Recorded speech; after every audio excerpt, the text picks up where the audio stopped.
Hey everybody, welcome back to the Hit.OR.DIE podcast with your hosts Jake Saldati and Chad Rothford. Hello everybody. We keep coming back. We just won't go away. Refuse To lose. to lose. I refuse to lose.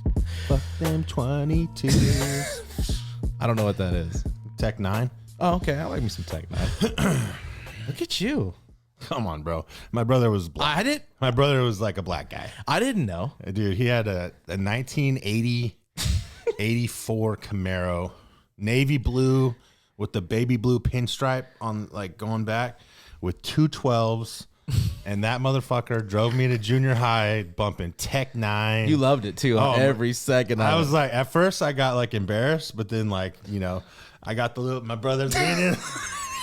It's like Tech 9 too short. Like, dude, come on. Classics, dude. I love it. I had no idea, dude. Didn't know. Nicotina. My brother was the same. That's funny. And I always felt hella cool. I'm the coolest.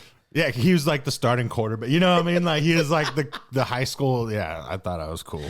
Did he ever boy, take was you? I wrong? Did he ever take you out like cruising or did you guys? No. The only cruising he did was dropping my ass off at junior high. You gotta go, bro. Yeah, you gotta go. Hey, lots going on.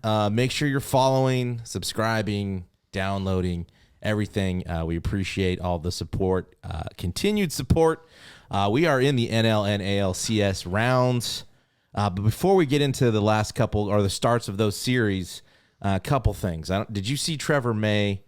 For those that may not know, Trevor May was a pitcher, originally a fourth-round draft pick by the Phillies back in 2008.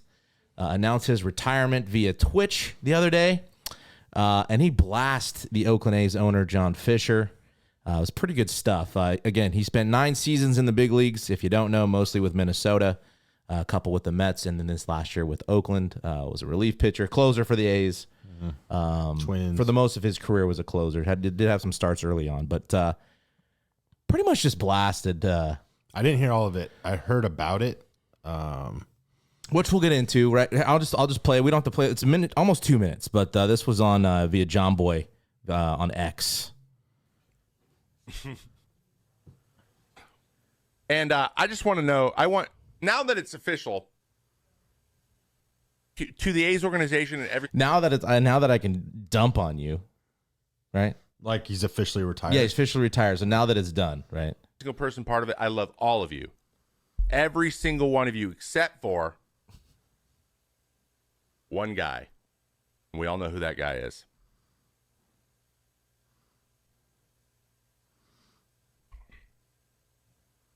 Sell the team, dude. I tried to get a sell shirt. It didn't get here fast enough. Sell it, man. Let someone who actually takes pride in the things they own something. There's actually people who give a shit about the game. Let them do it.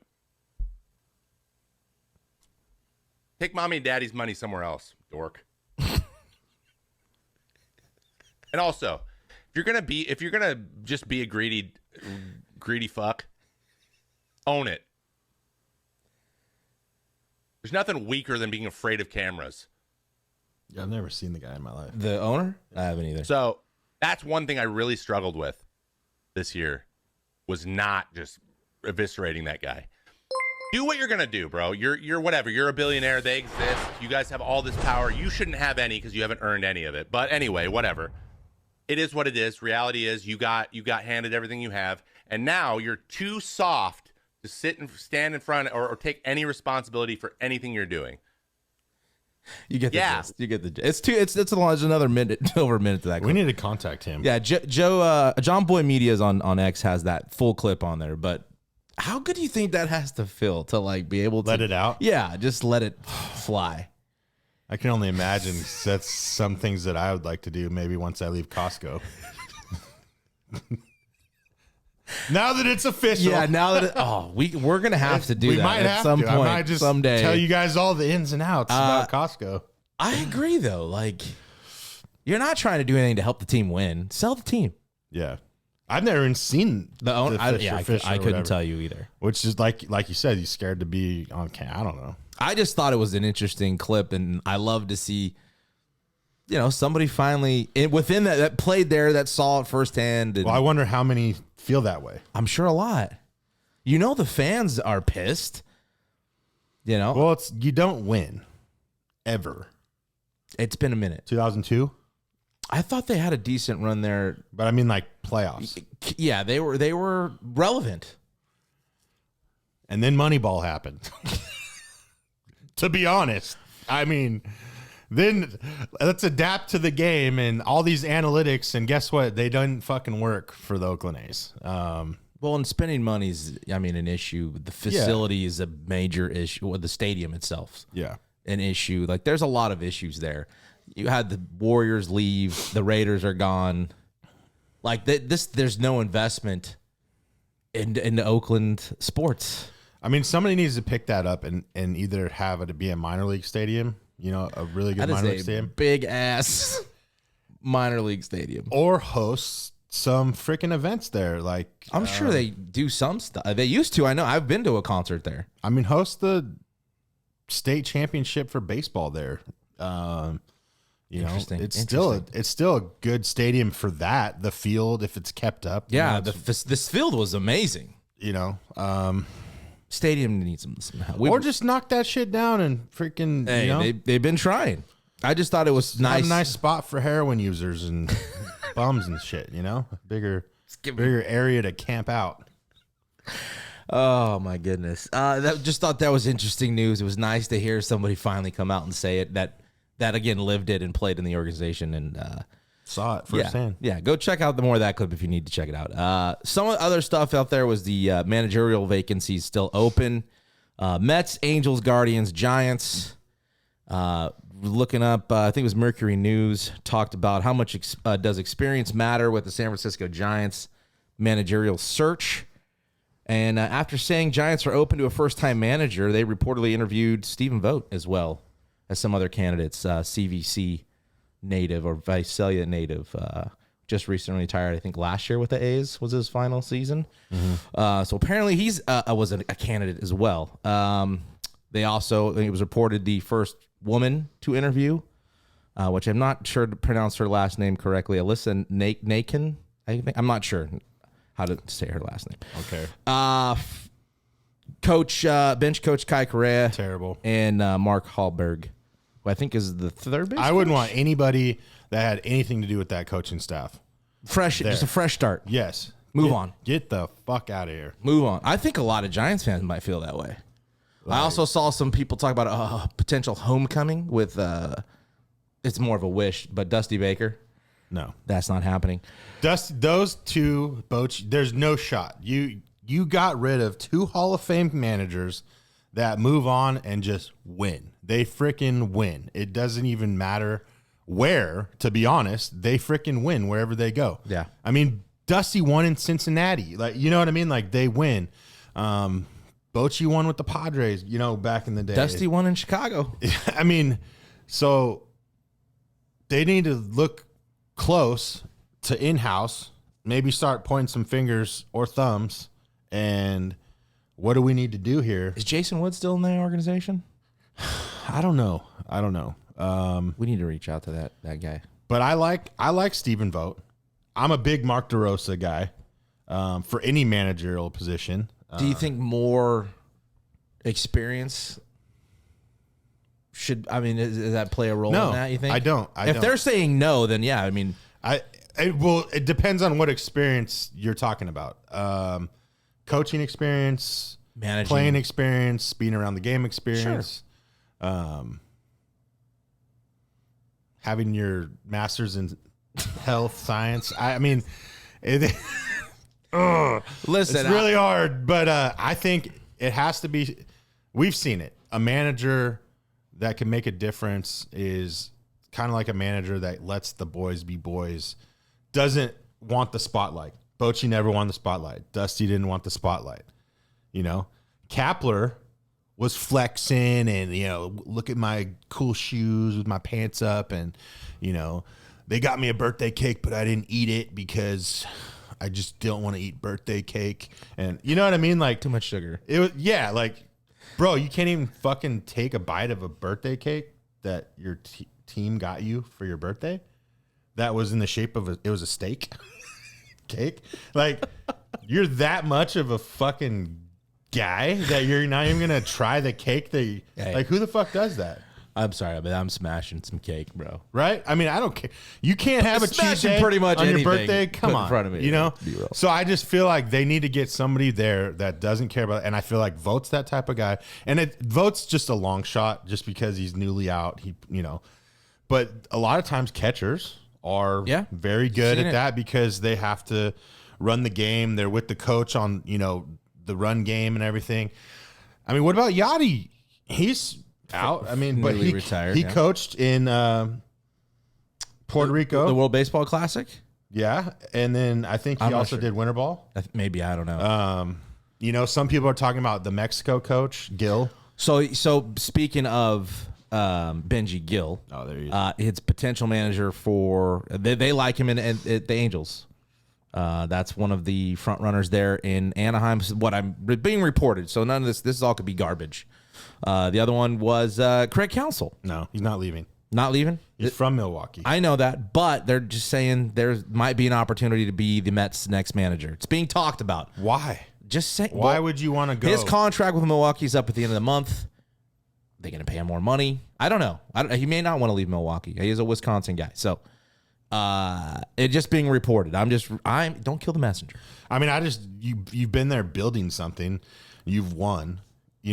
You've done good. You've been in the playoffs, I think, almost every year. Yeah. Why would you want to go to the Mets and have to rebuild something? In a different environment. Yeah. I mean,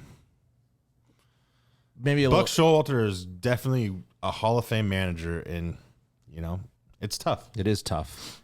Again, the Angels are interested in Benji Gill, who he's managed Team Mexico in the 2020 Summer Olympics, also 2023 World Baseball Classic. Guardians are looking, apparently the reported frontrunner there is Will Venable, who is the right-hand man to Bruce Bochy right now, currently with the Rangers. I think he spent some time with the Cubs and somewhere else as a coach. I just thought, hey, what about our boy Tony Manzolino? Third base coach for the Orioles. Spent some time in Cleveland. I think Tony, and I haven't talked to him. And he manages AAA. We need to probably reach out to him. We were thinking about it actually, but the Orioles, and then they just got swept. It was just kind of like, maybe not right now. Leave him alone after that one. But we probably should reach out because I think the next step for Tony, he just got into the big leagues. When Terry Francona went down with Cleveland, he got brought up to be the third base coach with Cleveland, and now he was with the Orioles, I think, the last 2 years. Yeah. It's been a couple with Cleveland now. I think his next step might be a bench coach because knowing him, knowing his dad, obviously, we both know his dad really well. I think that might be the next step for Tony, would be a bench coach in the big leagues somewhere. I think that might be the next step. Just want to and then maybe, but he has managed, like you said, AAA. He's been a manager. He's done that before. I just think with him getting into the big leagues as the third base coach, I think like Will Venable is the bench coach. Right. I think the next step for Tony would probably be that kind of role. Or maybe he just wants to be a third base coach and do infield with the, so, but we do need to reach out to Tony. We haven't talked to him in a while. So before we get into the ALCS NLCS matchups, we reached out on social media to invite any audience listeners, whoever wanted to call in. We did have a few. One can't even talk. One canceled here just before. We do got two though. Other than that, so I was trying to get three.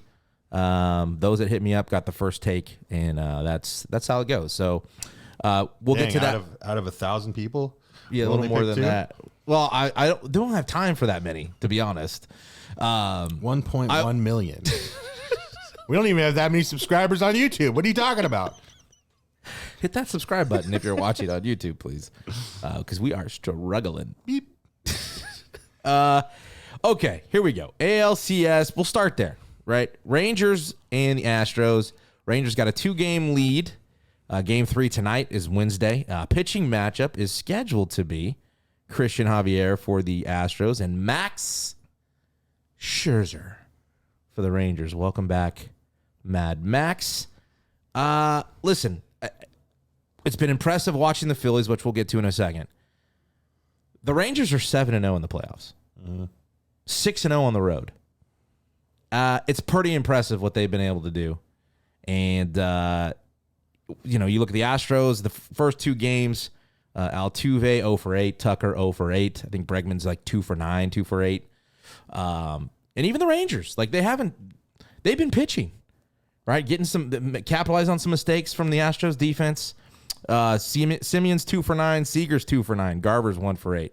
Dolis Garcia's 1 for 7. Bottom of the order is kind of put those guys in a good position, as well as some good pitching. But where do you stand right now? How are you looking at that series, and what are your thoughts so far? I mean, I picked the Rangers after the Orioles thing. I'm sticking with them. I just think they're playing free. They're hot. They know the Astros from playing against them all year. I thought it was going to be a closer series, honestly. I think game 2, there were some opportunities for the Astros. And Verlander threw good. I think he threw good enough to win. They just didn't hit for him. I thought that might have been the game that the Astros would have came out and won. Because I think he came out of the game. It was either 2-0, I think. But they can't. I mean, Jordan is that dude's insane. Yeah, but he can't carry him. They're going to need some more. They need again. Altuve 0 for 8, Tucker 0 for 8. You saw what happened with the Dodgers in the divisional series of 1 for 19. Your guys need to go, and it's game 3. Like, you're running out of time. You're running out of outs. So interesting to see how that matchup plays out. That's tonight. Again, Rangers up 2-0. I'm sticking with the Rangers as well. It's not over. That's 100% for sure. You can never count any team out. These are big leaguers. So some people talk their shit online. You hear, and it's like, that's not over. And when I say that, because getting into the NLCS, some people have kind of counted the Diamondbacks out after last night, getting smacked 10-0. And again, just as impressive, the Phillies' offense has been a machine. I don't even know what their record is in the postseason. I think they only have 1 loss to the Braves. Mm-hmm. But in first 2 games of the NLCS, 6 home runs in 2 games. 11 in 4 games in the NLDS, just to throw that out there. 11 home runs in 4 games. 46 runs through 8 playoff games. Machine. Surprised? No. I picked them originally to go for the National League.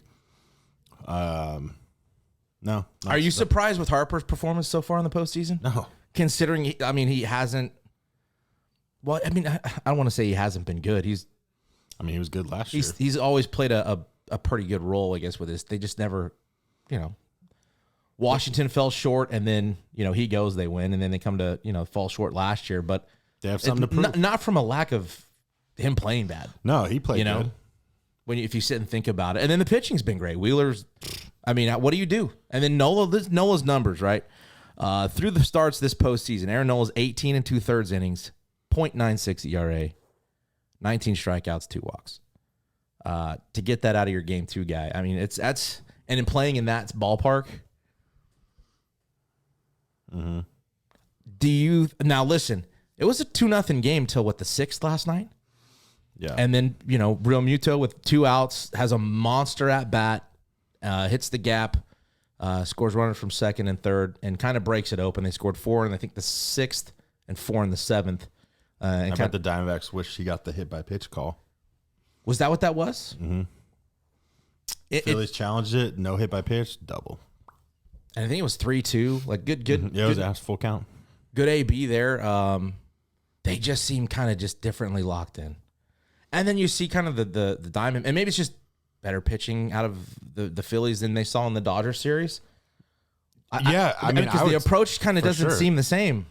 The Phillies pitching is, I said this all along, I think they have the best pitching from starters, the bullpen, in the playoffs. The Diamondbacks are young, though. They were on a high, winning the wild card. Then they're playing the Dodgers, somebody they're comfortable with, right, that they have beaten before and during the season.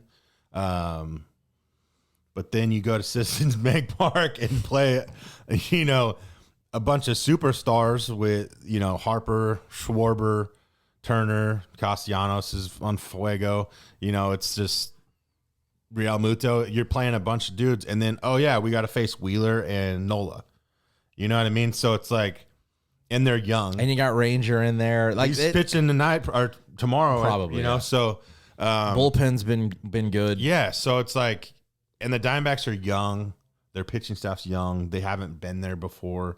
Is the moment getting... Well, you said it a minute ago that they have something to prove. Yes, from last year, for sure.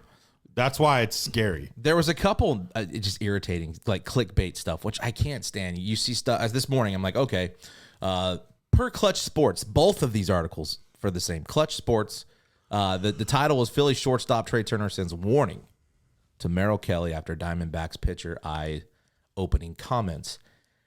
Basically, what he said was, what did he say? Said he couldn't imagine Citizens Bank Park being louder than the World Series, the World Baseball Classic was in Venezuela. Philly, was in Venezuela? Basically, he was saying it was Miami, right? They were playing in the World Baseball when they played Venezuela. Yeah. So he's saying that game, he can't imagine. The World Baseball Classic was in Venezuela. He said in. I think Did he play for somebody else? Did he play for Canada? I'm not sure. I just think he was saying like that was a ruckus environment. And all Trey Turner said is we'll see what he says after tonight's game. Oh. And it sends a warning. That's just Christopher Smith being...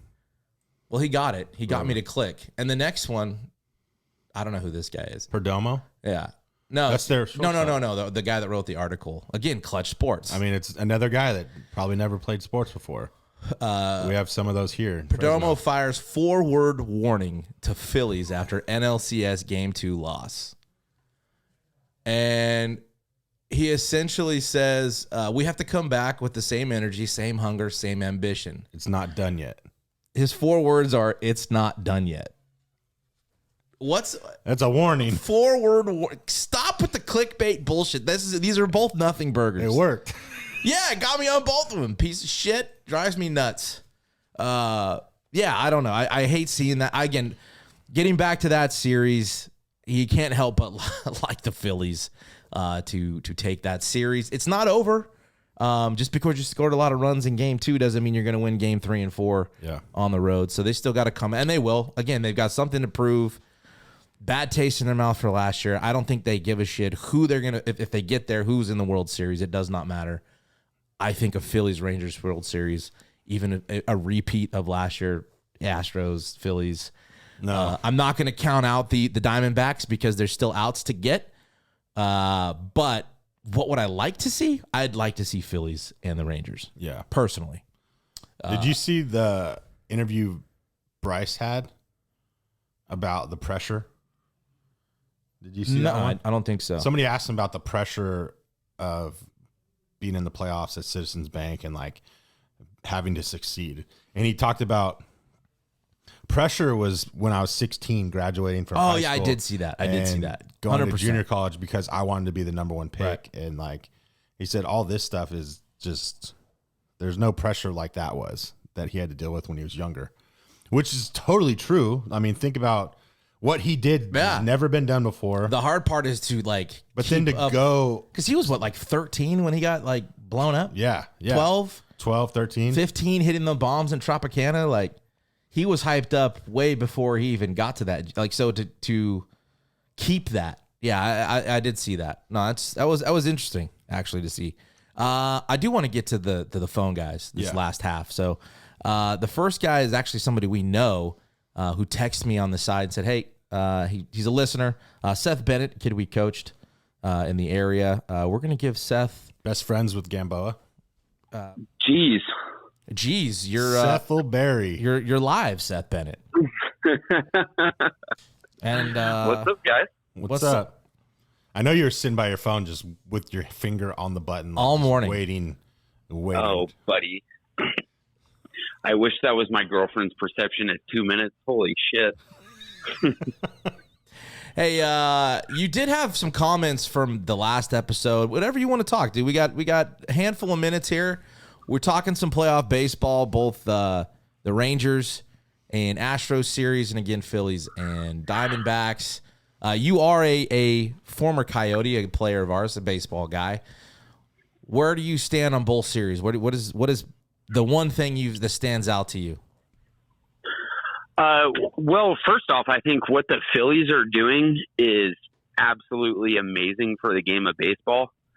I think for quite a long while, there was almost an apathy from the general public, not diehard baseball fans when it came to playoff baseball, when it came to regular season baseball. And you turn on a Phillies playoff game and it looks like Alabama's playing Tennessee in the middle of September. I mean, it's really fun to see it. Those fans are going crazy. 9 innings a game. They play an exciting brand of baseball, and I gotta stop you. I'm surprised you didn't roll with Ohio State. Yes, I was thinking the same thing. Chose Alabama, Tennessee. But I'm glad you didn't, because he's a diehard Ohio State. We want to talk about good college football teams on here. Well, neither of those would be a good choice to use, whether Alabama or Tennessee. Hey, well, that's another topic for another day. I'm sorry. I interrupted you. I think you're right, though, I like where you're at on this. Continue. My bad. Well, I just, Major League Baseball has gotten blasted for so many years where you have gigantic stars. I mean, young phenoms. You have Juan Soto coming up, when the Nationals made their run. What was he, 19 years old, hitting piss missiles? And you ask most sports fans who that is, and they wouldn't know. And so to have an environment where baseball looks fun and exciting and inviting to, just a layperson watching that maybe didn't grow up watching baseball or playing baseball, I think that's a way to draw in new fans and create interest in the sport. Yeah, I like that. I agree. It is impressive, this Phillies offense. Who is your baseball team? I don't even know. Well, I'm a loser Angels fan, but they are so bad. It's just apathetic at this point. It's ridiculous. What changed? We just spoke on it, but reports are that they're really interested in Benji Gills, their next manager, who coached Team Mexico in the Olympics in 2020 and the 2023 World Baseball Classic. Do you have anybody in mind as a fan? And I know you're a fan to the core. So, for the Angels, actually, I'm not really. When it comes to the MLB, I just like watching good baseball. The Angels have not put that product out on the field for forever. So it almost makes it hard to get in at that level. I think with the Angels, what you have, and you've seen this in other ownership situations, like the Reds before the year, the Reds owner, someone asked them about what they could do and why aren't you spending money at the pace that everyone else is? Why aren't you trying to be competitive? And the Reds owner gave an answer that was somewhat of the sort of, basically, does not matter what we do. There's still going to be asses in seats. You're still going to buy the hot dogs. You're still going to buy the beers. You're still going to come to the game. And I think that's kind of the same issue with the Angels organization. There's been tons of things that have come out about them where their training's behind, their recovery's behind. And I don't know that even if you take the best manager in the MLB right now and you put him with the Angels, I don't know what that's going to do for him because there just does not seem to be the buy-in. Sure, they paid Ohtani and Trout, but basically they've done nothing else to help them. Bon Rendon, too. That's been a tough contract to handle since he's got there, really. I mean, you think about that, the potential Like, you look at what that lineup could be, and you think to yourself, the Angels should be fighting for the AL West every year. And maybe for the first third of the season up to the All-Star break, they are in contention. And then for some reason, for whatever reason, it just falls apart.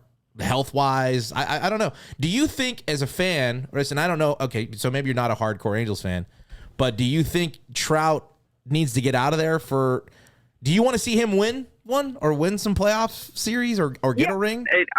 I think that is one of the biggest travesties of this generation of baseball.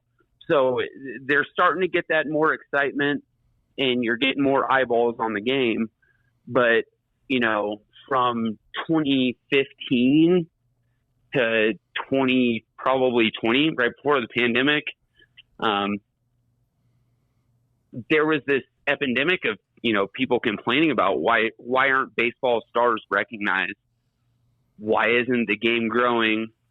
And you had people like Trout that were doing ungodly things on the field, but they were just playing with piss poor teams, and it's a one-man effort, and that almost makes it more impressive. But, I take a look at a guy like Bryce Harper, where over the course of his career, he's been excellent, but Trout has been better. I think Trout could go down as a top 5 baseball player of all time, but he doesn't have anything to support that. And, more so than my want for the Angels to win, that guy needs to be celebrated. He needs to walk away from his career with something meaningful that he's done. We see Bryce Harper. I mean, that guy's laser locked in every postseason, and he's a huge name. He's celebrated, and Trout doesn't get that because their season ends in August every year. Or July. or April. I mean, yeah, basically before the season starts, guess what? You don't have the horses in the stable. Right. And potentially, like, you think about it, I was thinking about this the other day, and this isn't even just a baseball thing. This is like a sports thing of, like, some of the best athletes to ever play professional sports that never win a championship. And, like, does he could be a part of that list. He's basically the Barry Sanders of baseball. Yeah, or Dan Marino. Barry Bonds. Barry Bonds. Yeah, that's a good one. Oh, yeah. Hey, King guess what? Jr. The Angels got one up on him that time. Yeah, we don't going back to the glory days. That's we're far removed from 2002. Hey, who do you Just a little bit. So who do you got going? Who's winning this NLCS? You got Philly, or does Arizona have any life in them and can get back 4 games? I'm rooting hard for the Phillies. So my girlfriend she was born and raised in Philly. And that's also kind of what invigorated my fandom again, because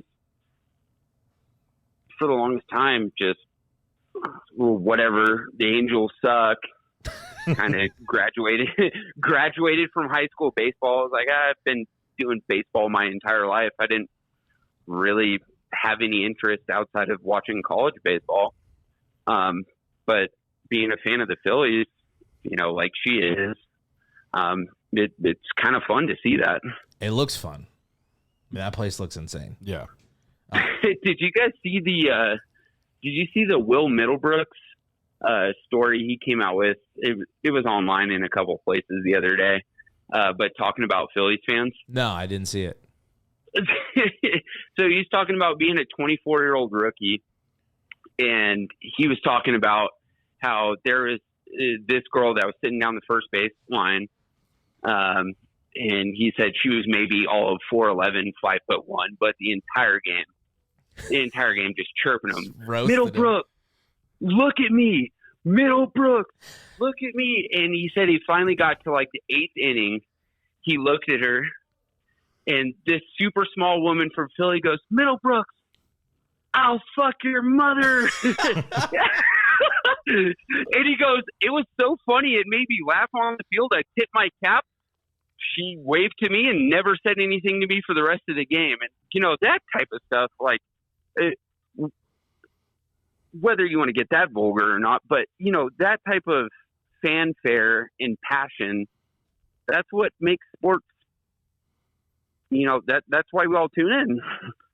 Well, it's just an element that those teams that have fans like that definitely can feed off of, and you see that when you watch the Phillies play at home. It is a team effort on top of that crowd. It's pretty fun to. I'm not a Phillies fan; they knocked out my team, but it's fun to watch. And then what do you got on the AL side?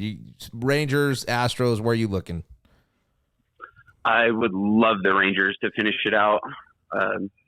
I hate the Astros with a passion. I hate those guys. A lot of people hate winners. Oh, I mean, you can't argue that. You can't argue that they haven't been successful. Since even 2017. Call it what you want. Hey, real quick, before I let you go, Seth, do you have anything from the podcast that you want to maybe a take that you didn't like or a take that you did like? Anything recent that got your feathers going? Well, Chad's been on a little bit of an Uncle Rico snap here recently. How so?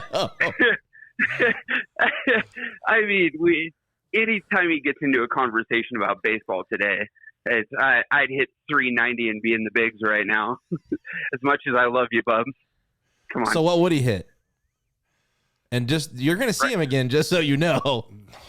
Oh, absolutely. I'll see both of you. What would he hit? To be honest, the only highlights of Ross that I've seen Answer the are fucking that question. Clemson Super Regionals. Well, there's more. I'm not talking about me fat, out of shape right now. I'm talking about if I was in my prime and I was playing in today's game. I asked you what he would hit. I want to know before I hang up on you. He might put up a Schwarber line. Ooh. Just 240? You think I would hit under the Mendoza line? Is he under 2? He hit 196. Híjole. Just no base hits. Anytime you're connecting his dingers. I'm probably somewhere around there. So mad right now. Yeah, you. I was your hitting coach, and you know my philosophy and what I teach, and you're going with the Schwarber line, man. You can't even get him like a 255. 240. I can't even be league average. What is? I don't know. Maybe it is 196 these days. 230. I don't know what it is. Analytics ball games, dingers only. Seth, I love it, dude. You got some. He's gonna be calling you after this is over. By the way, be ready. But no, dude. Absolutely, I'm gonna hear about this. Yeah, we gotta. I want to keep doing this. So if again, hit me up anytime. Throughout the playoffs, through the World Series, we'll probably do it again. So we're open to any calls. I love you, buddy. And I did love you. You just lost a friend. But come on, you've talked the most shit to me, Ross. We can give it back and forth. Oh, I know. No, I appreciate just some time and talking to you, and I appreciate you listening. Take Gamboa deep. How about that? We can set that up. Not now, man. Oh, my bad. But no, I appreciate you supporting and shooting me the text for after listening to the podcast, man. It means a lot, dude. I love it. Yeah. Yeah, no. Miss you guys. Hope to see you soon, and love you guys as well. For sure, bro. We'll be in touch. All right, sounds good. Later. Ooh, that has to hurt just a little bit. I guess I'd lead the league in homers and RBIs. I guess I can't get mad at that. So I guess that's true. Back to the phone. Back to the phones. Hello, guys. Hey, is this Patrick? It is. How are you guys? Good. How are you doing? I'm doing great. Appreciate you guys having me on. I've become a big fan of the show on my road trips, so love it. Yeah, that's awesome. I appreciate that. Now, you mentioned that you're kind of tight with Labby a little bit, or acquaintances with the old Josh Labandera. Yeah, Labby. My first scouting opportunity was in NorCal when I was still am with the Rangers, but Labby was great. We hit it off immediately. Kind of took me under his wing and kind of gave me the lay of the land there from Fresno to Chico, and yeah, just love how he goes about it. So he was an episode I definitely enjoyed diving into and listening. Yeah, a lot of people's favorite go-to is Labby. Now you are currently in Utah, correct? Yeah, so I live in Utah and work the Four Corner territory for the Texas Rangers. And how about those Rangers right now? Man, how about them? It's just really fun to watch. I mean, it's just good team baseball, and obviously in the driver's seat now in the ALCS, and I know kicking off a 3-game stand at home. I think tonight at 6, so I'm eager to get in there and see what happens. Now I think Max Scherzer is scheduled to start tonight. Just to think what they've been able to. I know the season obviously didn't end how they anticipated.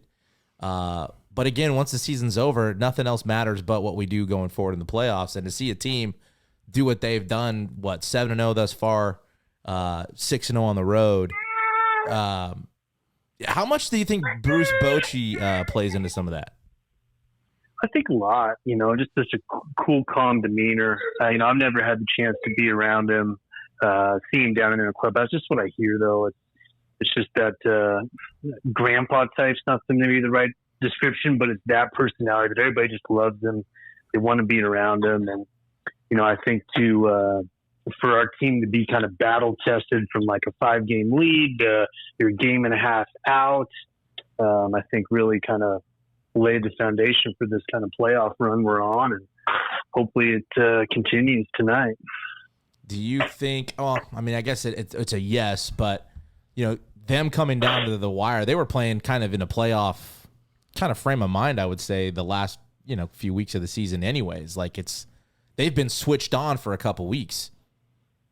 Well, I mean, without a doubt, and they've ridden the highs of being like 5 games up, in like June and July. And, I think all those like little lessons are paying dividends right now in terms of just one pitch at a time. Don't have to win the game at one at bat. And there's just a real kind of calm presence about their game right now. And, I think it's awesome too. I think on the, the scouting front, just appreciating the makeup of Scherzer to like give it everything he's got, deciding to, hey, I'm not going to pack it in and pick up an option for next year. Like, I'll give it everything I can. And I'm really excited to see how tonight goes. And those are the type of guys that you want to kind of ride or die with, I think he's definitely a gamer. Like you can't, like what he did and with the neck issue and then the broken nose, like he's just, I don't think if he doesn't take the ball, like something's definitely wrong. Like, so I think it's going to be great for baseball to see him back. And it might just be that extra push. Well, and that the Rangers need. You're at home in your environment and your crowd, him coming back to start this game, this is his first start back. It probably couldn't be in a better situation, I think. Yeah, absolutely. It's you're not down 0-2. It's not like a bridge game that they need to push ahead on. Like I think it's a win-win. And like I said, I think just the guy not to use a metaphor, but the guy you want in the foxhole, that's the guy we got going tonight. I think it's just really cool. Do you think there's a leash on him? Like, do you think there's an expectation? Can he get to the 4th or 5th? Or because he's a psychopath. Does he go, you know what I mean? How does they handle this? Yeah. That's a great question. I don't know what the answer is. I mean, just my kind of gut would be, I think you let him go till he's either telling you he can't or like you really feel that he can. He's like the one guy I think you could see getting in a fight on the mound with whoever's trying to take the ball. Yeah, no doubt. And that's, again, that kind of just goes back to Bochy of just having the respect of the guys and saying, hey, man, look, I know you want to, do everything you can to stay out here, but like we're telling you it's time. Our bullpen's been solid here in the playoffs. Like we're turning it over, and maybe there's a spot later in the series that he's going to play a role in that he doesn't even know yet. So, yeah, that's a good point too. And like you said a few minutes ago regarding like some of the offensive, like the guys don't have to win the game in one at bat. Kind of the same for the pitching. Like we don't need you to do more than one you're capable of, or other than what we need right now. Like, we need you to get these 3 guys out, and that's it. Like, it just seems like a different approach. And maybe again, that's the Bochy experience. I don't know. No, yeah, it's we'll find out here in about 4 hours. Yeah. And I know I can't wait to see what happens. And I think the other kind of cool storyline in there too is just Evan Carter and what he's doing at the big league level this year. He just got called up back in August, and just the fire that he's been on in terms of quality at bats and getting after it. So I'm excited to see him. I saw on Twitter they were putting him in the 3-hole today, which I don't think was a surprise with how he's going about it. The other series going on is the NL side with the Phillies and the Diamondbacks. And I know people are one, you can't help but be impressed with the Phillies' offensive explosion this last 8 games. But do you also, where do you stand on the long ball? I know the game's kind of played that way. At some point, though, and I guess last night was kind of a difference. I mean, the 6th and 7th, they exploded for 8. I don't even think there was any home runs hitting those ABs. So they kind of, manufactured some runs and got some big 2-out hits. Do you think as the stretch goes on, if they continue to move forward, that long ball play, can that type of offense kind of hurt you if that's what you're playing for? Yeah, the feast or famine approach can certainly backfire. If you run into guys in the pen that, just have bigger stuff or better stuff or, whatever it may be, and I mean, just the parallel in our game the other day, I just thought the quality of the team at bats was wild. I mean, just guys taking knocks, took advantage of the costly mistake in the first. And, I think we hit 1 home run in yesterday's game, and I feel like that's a part of our offense that necessarily hasn't shown its face yet. I think to where you were going with, it's just got to find that right balance of taking your shots when the opportunities are there, but you also got to move the line and just get the next guy up to the plate, hopefully with guys on. Yeah, I was telling Chad earlier, we kind of started with them before we got to the phone calls, and the heart of that order really hasn't done anything much, worth talking about yet. So once they get going, it seems like the bottom of the order has been a little more productive. If they can put it all together, holy cow! And you see, I think a lot of people want to see Rangers, Phillies. That could be super explosive if the Rangers kind of catch a little more fire offensively. Absolutely, I mean, it's they've all got guys that are threats at any point in the lineup, and it's like I said, it sometimes just boils down to getting the right guy in the right spot, and I think that's where that good team offense comes into play, and getting guys in those positions. I got a question just outside of what's going on in professional baseball, kind of maybe a scouting question or something that you see or you noticeably see. And I like to talk to Labby about this stuff because he sees baseball up and down the state of California, and sometimes he'll, get outside the state and see stuff. And, is there anything in the game right now in particular that we could do a better job with as far as maybe the youth level or coaching, or is it approach? Is there things that you're seeing that are kind of kind of not put as important factor in their game or making scouting harder? Yeah. Like some things are even defense, everybody's got a hitting coach, but you don't see a lot of guys going to infield guys or getting that extra work defensively, just something like that. Is there anything you think that we could do better as, maybe high school coaches or travel ball areas, kids that are approaching that high school age, or parents? Yeah. I think game approach is huge. So how you approach an at bat, how you approach your time on the mound. I think what happens between the years is the hardest thing to scout. And, I was a former catcher and a left-handed hitter. So naturally, I always use examples there, but I'll run into, maybe programs that, hey, we're not going to swing at breaking balls until 2 strikes. So then you got to go out and scout the kid who's taking the cement mixing hangers, that you're going to have to hit in professional baseball. And, and you go wait a minute, now is this a knock on the approach, or is this a knock on the kid because he can't do it? And so trying to filter through that at times can be hard. And that's where I think the most undercoached part in this, new analytics wave and maybe this new travel ball-ish area is how do guys approach an at bat? How do guys handle their time on the mound and approach pitches and set hitters up, and all those things I think are hugely important in development. And for me as a scout trying to ID. I don't envy. I mean, I envy your job, but I don't envy your job at the same time. Just because sometimes you got to tell some hard truths too. I think Labby's discussed that, and you get into some of those things, and you're talking to people because everybody, every mom, and most dads think their kid's a big leaguer. Well, I think parents don't understand your job. Your job isn't just to put a kid's name in. You're potentially drafting big leaguers. Well, that's what, and that's kind of what, Labby said that. He's like, I'm not here to draft good college players. I'm here to draft a big leaguer. Yeah. I'm looking for Major League Baseball players. And they come in all different, shapes and sizes. I mean, I kind of highlighted Evan Carter, but, we got him in the COVID draft in the second round. And, we got Josh Young in, I think it was 2021 in the first round. And it's like, these guys are like impact players for the contending team right now. And I can think of, Corey Lee from Cal, Colin Barber from Chico, guys were in that 2019 draft that are with the Astros, and it's like, I'm not seeing them on TV.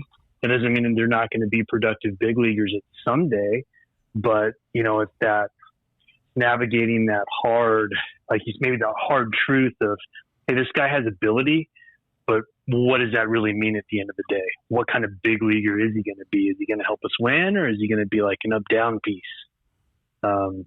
That's, I think, where this job can get really fun and really technical, trying to figure out who has a chance to be who. Yeah, I love it. I appreciate that too. Anytime we can get, another scout in the mix, I love it.